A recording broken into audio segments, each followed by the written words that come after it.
Hello friends, welcome back to my channel. My dangerous husband का next part लेकर आई हूँ, तो चलिए इसे स्टार्ट करते हैं। पिछले पार्ट में हमने देखा था शाहजहान ने एक बेबी को बर्थ दिया था। अब इसके बाद कुछ दिनों तक शाहजहान हॉस्पिटल में रहता है और तब तक वांग यीबो की मदर और शाहजहान की मदर बेबी और शाहजहान की टेक केयर करती हैं। अब उन्हें घर जाने की परमिशन थी। आईवान, जो कि बहुत एक्साइटेड था, वो हर टाइम बेबी को छूता रहता और उसे देखता रहता। जब लिटिल बेबी अपने मदर के साथ सो रहा होता तो आईवान बेबी को देखकर एडमायर करता और उसकी बहुत तारीफ करता। अब शाहजहान को घर जाने की परमिशन थी, इसलिए शाहजहान अब बेबी के साथ घर पर था। अभी शाहजहान बेबी के साथ अपने बेड पर सो रहा था और आईवान भी पास में ही बैठा था और बेबी को देख रहा था। लिटिल बेबी, जो कि थोड़ी देर बाद उठ गया और खेलने लगा, लेकिन थोड़ी ही देर बाद वो रोने लगा। उसे देखकर ऐसा लग रहा था जैसे कि उसे भूख लगी हो। पास में बैठे आईवान ने जब देखा कि बेबी रो रहा है, तो उसने बेबी के पहने हुए कपड़े को थोड़ा सा ऊपर किया और उसके पेट को रब करने लगा, इस उम्मीद से कि बेबी चुप हो जाएगा। इसके बाद आईवान अपना कान लेकर बेबी के पेट के पास गया और कुछ सुनने की उम्मीद करने लगा, लेकिन उसे कुछ भी सुनाई नहीं दिया।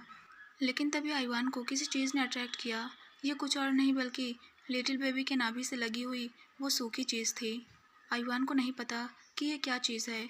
उसने अपने सिर को खुजलाते हुए कुछ सोचने की कोशिश की और ये पता लगाने की कोशिश की कि ये क्या चीज़ है, लेकिन उसे कुछ भी समझ में नहीं आया। इसके बाद आईवान ने रोते हुए बेबी की ओर देखते हुए कहा, बेबी मत रो, मैं इस चीज़ को बाहर निकाल दूंगा जिससे तुम्हें अच्छा फील होगा। जब लिटिल बेबी ने आईवान की बात सुनी तो उसने अपने लिटिल लिटिल हाथ को अपने मुंह में देना शुरू कर दिया और बेबी की यह हरकत देखकर आईवान मुस्कुराया। अब बेबी नहीं रो रहा था और अपने हाथ को चूस रहा था, जिसे देखकर आईवान ने कहा, बेबी तुम बहुत स्मार्ट हो। इसके बाद आईवान ने बेबी को समझाना शुरू किया। आईवान ने लिटिल बेबी से कहा, ये लो मेरी उंगली, तुम इसे अपने मुंह में रखना। जब मैं इस चीज़ को तुम्हारे पेट से बाहर निकालूंगा तो अगर उस टाइम तुम्हें दर्द हुआ तो तुम मेरी उंगली को काट लेना। इतना कहकर आईवान ने अपनी उंगली को बेबी के मुंह में दे दिया। बेबी, जो कि आईवान की उंगली अपने मुंह में पाते ही चूसने लगा और आईवान को इससे गुदगुदी फील होने लगी और वो खिलखिलाने लगा। शाहजहान, जो कि जाग गया, उसने आईवान की चिल्लाने की आवाज़ सुनी, जो कि ये कह रहा था कि लिटिल बेबी उसकी उंगली खा लेगा। शाहजहान ने अपनी शौक भरी आंखों से उन दोनों की ओर देखा और उसने तुरंत आईवान की उंगली बेबी के मुंह से हटा दी और जिससे लिटिल बेबी तुरंत रोने लगा। शाहजहान ने आईवान के रेड उंगली की ओर देखते हुए आईवान से पूछा।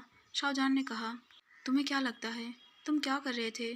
क्या तुम्हारी फिंगर क्लीन थी? उसकी बात सुनकर आईवान ने आंसर किया, मम्मी, मैं बेबी के पेट से उस चीज़ को निकालने में उसकी मदद कर रहा था। मुझे लगा कि जब मैं उस चीज़ को बाहर निकालूंगा तो बेबी को दर्द होगा, इसलिए मैंने उसे अपनी उंगली दी थी, जिससे वो उस टाइम मेरी उंगली को काट ले और उसे दर्द फील ना हो। लेकिन देखो, वो मेरी उंगली निगलना चाहता था। शाहजहान, जो कि आईवान की बात ध्यान से सुन रहा था, जब उसने आईवान की बात का मतलब समझा तो उसकी आंखें शॉक्ड से बड़ी हो गई और उसने तुरंत बेबी को अपनी बाहों में भर लिया। शाहजहान ने गुस्से में आईवान से कहा, तुम्हें यहाँ किसने आने दिया? आईवान ने कहा, मैंने डैडी से पूछा था, डैडी ने कहा कि मैं बेबी के साथ खेल सकता हूँ। शाहजहान ने गुस्से में कहा, बाहर निकलो और मेरी परमिशन के बिना बेबी के साथ मत खेलना। और ये कोई नई बात नहीं है कि तुम अपने फादर के साथ मिलकर मेरे बेबी को मारना चाहते हो। रूम से बाहर निकलो और दरवाज़ा बंद कर दो। इसके बाद शाहजहान ने बेबी के मुंह को चेक करना शुरू कर दिया। शाहजहान शॉक्ड था। उसने सोचा, बेबी के मुंह में हाथ देने से पहले पता नहीं आईवान का हाथ कितना गंदा रहा होगा। शाहजहान की बात सुनकर आईवान को बुरा लगा, इसलिए वो रोते और चिल्लाते हुए रूम से बाहर भागा। आईवान ने सोचा, वो तो एक गुड बिग ब्रदर बनना चाहता था, लेकिन उसकी मम्मी ने उसे डांटा। अब हम देखते हैं शाहजहान को, जो कि कहता है, अब मत रो बेबी, मम्मी यहाँ है। इसके बाद शाहजहान ने अपनी पहनी हुई शर्ट को थोड़ा सा खोला और बेबी को ब्रेस्ट फीड करवाया। इसके बाद शाहजहान ने बेबी के आंसू पोंछे और बेबी की ओर देखकर मुस्कुराया, जो कि अब चुप हो गया था और मिल्क पी रहा था। अब हम देखते हैं वांग यीबो, जो कि अपना काम कर चुका था। उसने देखा आईवान, जो कि सीढ़ियों पर बैठा हुआ है और रो रहा है। ईबो आईवान के करीब चला गया और वो अपने घुटनों के बल बैठ गया। ईबो ने आईवान से पूछा, माय लिटिल बेबी, क्या हुआ, तुम उदास क्यों हो? आईवान ने कहा, मम्मी ने मुझे फिर से डांटा। उसकी बात सुनकर ईबो मुस्कुराया और अपने बेबी के बालों को सहलाया। उसने सोचा, आईवान ने फिर से शाहजहान को परेशान करने के लिए कुछ किया होगा। ईबो ने सोचा, इससे पहले भी आईवान बहुत स्टूपिड काम कर चुका है, एक बार आयुआन ने बेबी के सिर के ऊपर जो सॉफ्ट हिस्सा होता है, जिसे कि थोड़ा सा दबाने से ही अंदर चला जाता है, उस चीज़ को छेड़ने की कोशिश की थी। इसीलिए वांग यीबो ने इस चीज़ को सोचते हुए आयुआन से पूछा, आयुआन, क्या तुमने बेबी के सिर के ऊपर उस सॉफ्ट हिस्से को फिर से छेड़ने की कोशिश की? उसकी बात सुनकर आयुआन ने ना में अपना सिर हिला दिया और अपनी पहनी हुई शर्ट को ऊपर कर दिया। आयुआन ने अपना मुंह फुलाते हुए आंसर किया, मैंने बेबी के नाभि पर इस जगह पर मौजूद चीज़ को खींचने की कोशिश की। वो चीज़ बेबी के नाभि में बढ़ रही है और इससे बेबी को हर्ट हो रहा है, लेकिन मम्मी ने मुझे बाहर निकाल दिया। उन्होंने कहा कि मैं बेबी को मार डालूंगा। उसकी बात सुनकर वांग यीबो शॉक रह गया। उसने एक डीप साय किया। वांग यीबो ने कहा, चलो हम किचन में चलते हैं और वहाँ से कुछ चॉकलेट लेकर आते हैं, इससे तुम्हें अच्छा फील होगा। अब हम देखते हैं वांग यीबो ने एलिजाबेथ को कॉल किया था। वांग यीबो ने कहा, एलिजाबेथ, क्या तुम अब सोचने के काबिल नहीं हो? क्या तुम्हारी बुद्धि भ्रष्ट हो गई है? तुम्हारे आदमी मेरे घर के आसपास जासूसी कर रहे हैं। मुझे उम्मीद है कि तुम्हारा वफादार आदमी जॉन मेरी जासूसी करने के लिए यहाँ आया था। मैं सच में उसे अपने वाइफ के क्लोज आने के लिए मारना चाहता हूँ, लेकिन फिर मैंने सोचा क्यों ना वो मरने वाला लास्ट पर्सन बने। तुम्हारी बेटी पहले ही मर चुकी है और वो अब हेवन में होनी चाहिए। अरे नहीं, नहीं नहीं, वो तो हेल की हकदार है, उसे वही मिलना चाहिए। और तुम ये अपने छोटे मोटे गेम्स खेलना बंद कर दो, ये मेरी आखिरी वार्निंग है। इतना कहते हुए वांग यीबो हंसने लगा। उसकी बात सुनकर एलिजाबेथ ने गुस्से में कहा, यह अभी खत्म नहीं हुआ है बास्टर्ड। तुमने मेरी बेटी को मार डाला है और तुम्हें इसका कोई पछतावा नहीं है। तुम्हें इसकी कीमत चुकानी होगी। वांग यीबो ने कहा, मैं तुम्हारा इंतज़ार करूंगा एलिजाबेथ, लेकिन उस दिन तुम्हारा इस वर्ल्ड में आखिरी दिन होगा, इसीलिए तुम्हारे लिए अच्छा यही होगा कि तुम पहले से ही शांति बनाए रखो। इतना कहने के बाद ईबो ने कॉल कट कर दिया और मुस्कुराया। उसने देखा कि उसका बेटा चॉकलेट खा रहा है, इसलिए उसने भी उसके साथ शामिल होने का डिसाइड किया। अब शाहजहान को डिस्चार्ज हुए 1 वीक हो चुके थे। शाहजहान ने अपनी मदर और वांग यीबो की मदर को घर जाने के लिए कहा, क्योंकि अब वो थोड़ा बेटर फील कर रहा है। इसके बाद उसने डिनर तैयार किया। आज उनका लिटिल बेबी वांगशियन बिना किसी वजह के रो रहा है। वांगशियन को ये देखकर अच्छा लगता है कि जब उसकी मम्मी फाइंड करने की कोशिश करती है कि वो क्यों रो रहा है। इसके बाद शाहजहान ने वांगशियन को सुला दिया और अपने हस्बैंड और बेटे के साथ डिनर किया। जब तक उसने अपने बेटे आयुआन की टेक केयर की और उसे सुलाया, तब तक रात के 10 बज चुके थे। इसके बाद शाहजहान फिर से किचन में चला गया और वहाँ के बर्तन क्लीन किए। जब तक उसका काम पूरा हुआ, तब तक शाहजहान पूरी तरीके से थक चुका था। जब शाहजहान अपने रूम में पहुंचा तो उसने देखा वांग यीबो पहले से ही सो रहा था। सबसे पहले शाहजहान ने बाथ लिया और वो वांग यीबो के साथ सोने के लिए चला गया। लेकिन तभी अचानक वांग यीबो ने शाहजहान को अपने क्लोज खींच लिया। वांग यीबो ने विस्पर करते हुए कहा, मैं तुम्हारा ही इंतज़ार कर रहा था बेब। शाहजहान ने अपने मन में ईबो को कोसा। शाहजहान ने सोचा, ईबो ने उसके काम में कोई हेल्प नहीं की और अब यहाँ इंतज़ार करने की बात कर रहा है। आज वो उसे कुछ नहीं करने देगा। शाहजहान ने कहा, मैं अब यहाँ हूँ और इसलिए गुड नाइट। मैं थका हुआ हूँ। तुम्हें ये पता है कि मैं टायर्ड हूँ और तुम्हें ये भी पता है कि बर्थ देने के बाद मैं हॉस्पिटल नहीं गया हूँ, इसलिए मेरा फिर से प्रेग्नेंट होना पॉसिबल है। इतना कहते हुए शाहजहान ने वांग यीबो को खुद से दूर ढकेलने की कोशिश की, जो कि पहले ही उसके लोअर एरिया की ओर चला गया था। वांग यीबो ने कहा, मुझे परवाह नहीं है, अब 2 वीक हो चुके हैं और मैंने काफ़ी इंतज़ार कर लिया है कि तुम पूरी तरीके से ठीक हो जाओ और अब तुम ठीक हो, इसीलिए मेरी ज़रूरतों को पूरा करना तुम्हारी जिम्मेदारी है। उसकी बात सुनकर शाहजहान ने कहा, अच्छा, तो तुम मेरे साथ वो सब करना चाहते हो, लेकिन तुम्हारे पास 2 ऑप्शन हैं। पहला, जब तक मैं हॉस्पिटल नहीं चला जाता तब तक तुम्हें इंतज़ार करना होगा, और दूसरा, तुम्हें कॉन्डोम यूज़ करना होगा। उसकी बात सुनकर वांग यीबो ने कहा, तुम्हें पता है मुझे कॉन्डोम का यूज़ करना अच्छा नहीं लगता और मैं तुम्हारे लिए और इंतज़ार नहीं कर सकता। उसकी बात सुनकर शाहजहान ने बेड छोड़ दिया और वो रूम से बाहर चला गया। वो अपने बेटे आयुआन के रूम में चला गया और आयुआन के बेड पर लेट गया। उसने आयुआन को हक कर लिया और कुछ मिनट बाद ही वो सो चुका था। इसके बाद वांग यीबो भी अपने रूम से बाहर निकला और शाहजहान को खोजने लगा। उसने आयुआन के रूम में देखा, लेकिन उसके रूम का डोर अंदर से ही लॉक था। वांग यीबो ने धीरे से विस्पर करते हुए कहा, इतने जल्दी खुश मत हो शाहजहान। इसके बाद वांग यीबो फिर से अपने रूम में लौट आया। अपने रूम में जाने के बाद वांग यीबो ने अपने दर्द भरे प्राइवेट पार्ट के साथ सोने की कोशिश की। शाहजहान वांग यीबो को अच्छी तरह से जानता है, इसलिए उसके कुछ कपड़े हमेशा आयुआन के रूम में रखे हुए रहते हैं। अब सुबह हो चुकी थी। शाओजान वांगशियन को चेक करता है, वो अभी भी सो रहा था। इसके बाद शाओजान ने वांगशियन का डायपर चेंज किया। जब तक उसने अपना काम पूरा किया तब तक वांगशियन जाग चुका था। इसके बाद शाओजान ने वांगशियन को ब्रेस्ट फीड करवाया और उसे वापस उसके पालने में रख दिया और वो मेन हॉल में चला गया। जान ने मॉनिटर चालू किया और वो किचन में चला गया। इसके बाद शाओजान के पास शाओजान के मदर का कॉल आता है। शाओजान ने कॉल को रिसीव किया। शाओजान ने कहा, गुड मॉर्निंग मॉम। मैंने नहीं सोचा था कि आप मुझे इतने जल्दी कॉल करोगी। शाओजान की मॉम ने कहा, गुड मॉर्निंग डियर। मैंने तुम्हारा हालचाल पूछने के लिए तुम्हें कॉल किया था। और मेरा ग्रैंडसन वांगशियन कैसा है? आई होप कि वो अब तुम्हें और ज़्यादा परेशान नहीं करता होगा। शाओजान, जो कि अपनी मॉम को कुछ कहने ही वाला था, लेकिन अचानक उसके लिप्स को किसी ने कैप्चर कर लिया। ये कोई और नहीं बल्कि वांग यीबो था। वांग यीबो ने शाओजान के हाथ से फ़ोन लिया और उसे दूर फेंक दिया। शाओजान ने वांग यीबो को दूर ढकेलने की कोशिश की, लेकिन आखिरकार उसने रिटर्न किस कर ही दिया। थोड़ी देर बाद उन्होंने अपना किस ब्रेक किया, लेकिन वांग यीबो ने शाओजान को कुछ भी बोलने का टाइम नहीं दिया और वो शाओजान के नेक पर किस करने लगा। वांग यीबो शाओजान के नेक पर लिक सक बाइट करने लगा और वांग यीबो के हैंड शाओजान के ब्रेस्ट को प्रेस कर रहे थे। जब वांग यीबो ने शाओजान के निप्पल्स को धीरे से पिंच किया तो शाओजान के मुंह से एक सॉफ्ट मोइन निकली। शाओजान ने मोइन करते हुए कहा, ईबो प्लीज़ रुक जाओ, ऐसा मत करो, हमने कल ही इस बारे में बात की थी। उसकी बात सुनकर वांग यीबो ने अपनी डीप वॉइस में आंसर किया, तुमने अपनी बात कही थी, मैं तुम्हारी बात में बिल्कुल भी शामिल नहीं था, अब अपने कपड़े उतारो। उसकी बात सुनकर शाओजान ने अपनी शर्ट उतार दी, लेकिन वांग यीबो ने बिल्कुल भी टाइम वेस्ट नहीं किया और उसने तुरंत शाओजान की वेस्ट पकड़ी और उसे अपने पास खींच लिया।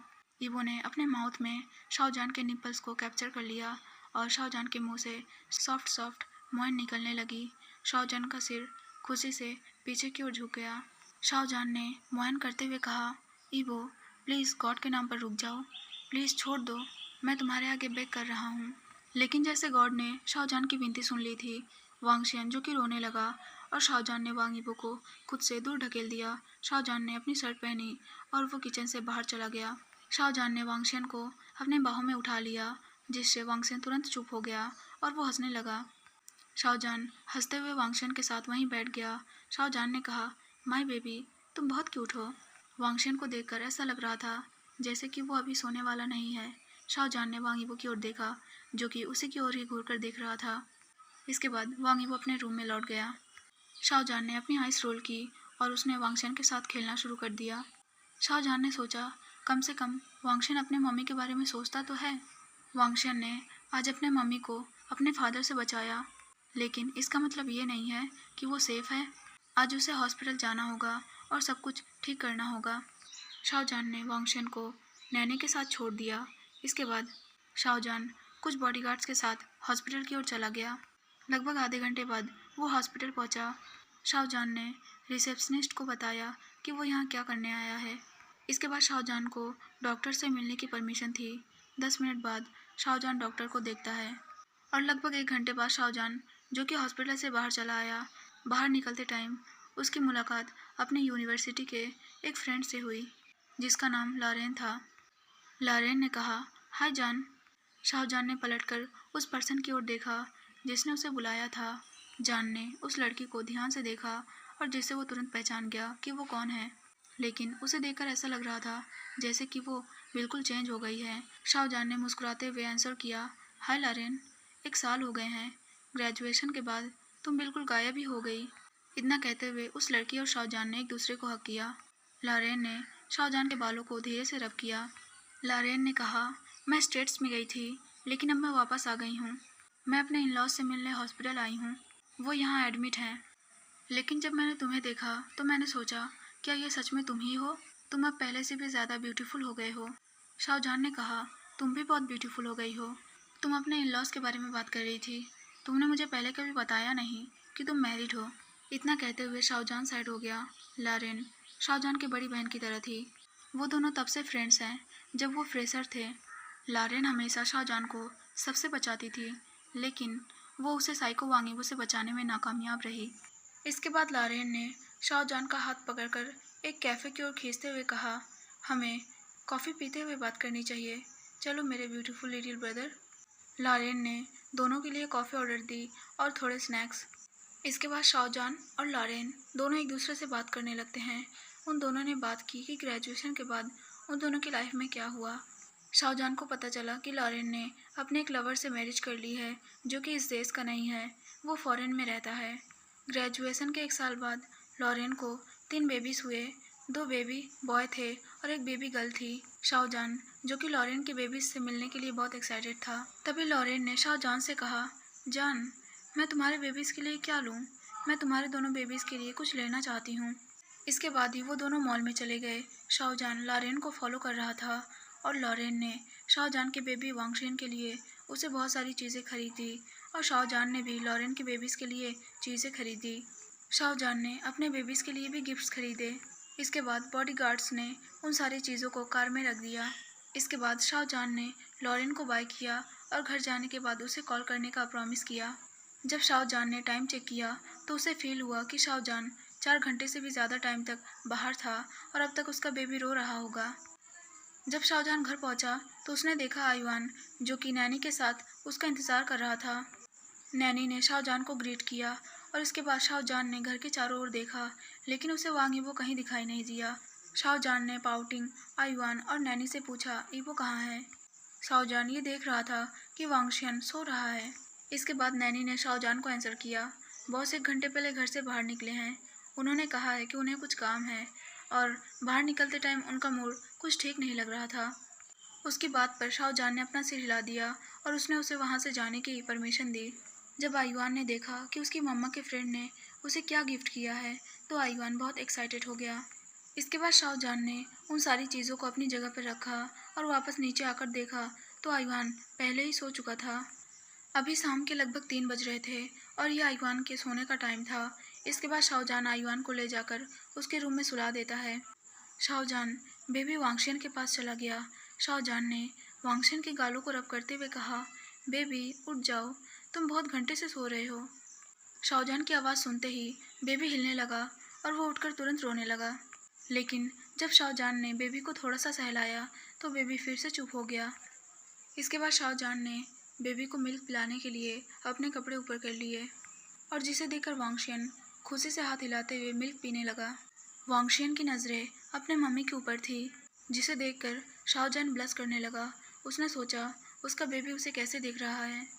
शाहजहान ने सोचा कि उसका बेबी वांगशियन सोच रहा होगा कि उसकी मम्मा एक मेल नहीं एक फ़ीमेल है और ये भी सोच रहा होगा कि उसकी मम्मा कितनी ब्यूटीफुल है।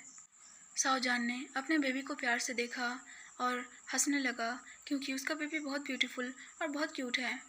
शाहजहान जो कि अपने बेबी के चीक्स पर किस करने ही वाला था, लेकिन तभी अचानक वांग ईबो दरवाज़ा खोलकर अंदर आया।